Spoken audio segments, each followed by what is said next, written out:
Buongiorno Milano da Palazzo Marino. Quando c'è da ringraziare i milanesi per il loro comportamento virtuoso, io sono sempre il primo a farlo e mi piace anche. Però ci sono i momenti in cui c'è da incazzarsi e questo è uno di quei momenti. Le immagini di ieri lungo i Navigli sono vergognose. Ora è anche un po' per me deprimente dover rispiegare qual è la situazione, ma nel mio lavoro ci sono tante cose che si debbono fare e quindi ve lo ridico. Noi siamo non solo in crisi dal punto di vista sanitario e l'abbiamo visto quanto ha toccato questa città la pandemia, ma siamo in una profondissima crisi socio-economica. Milano ha bisogno di tornare a lavorare.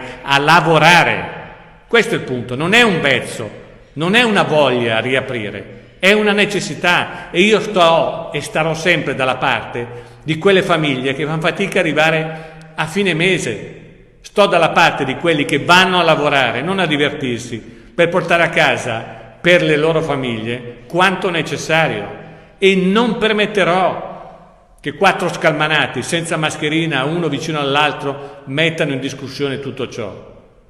Potevamo essere inconsapevoli, non pienamente consapevoli, 2 o 3 mesi fa, e anch'io lo sono stato, ma ora no, dopo tutto quello che abbiamo visto.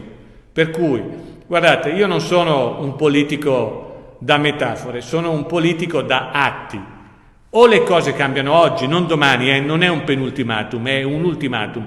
O le cose cambiano oggi, o io domani, come al solito, sarò qua a Palazzo Marino e prenderò provvedimenti, chiudo i Navigli, piuttosto che chiudo lo sport, e poi lo spiegate voi ai baristi perché il sindaco non gli permette di vendere. E lo spiegate voi.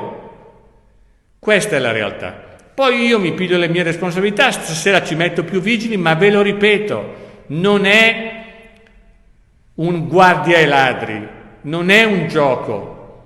Non possiamo permettercelo in una città da 1.400.000 abitanti e 1.700 chilometri di strade.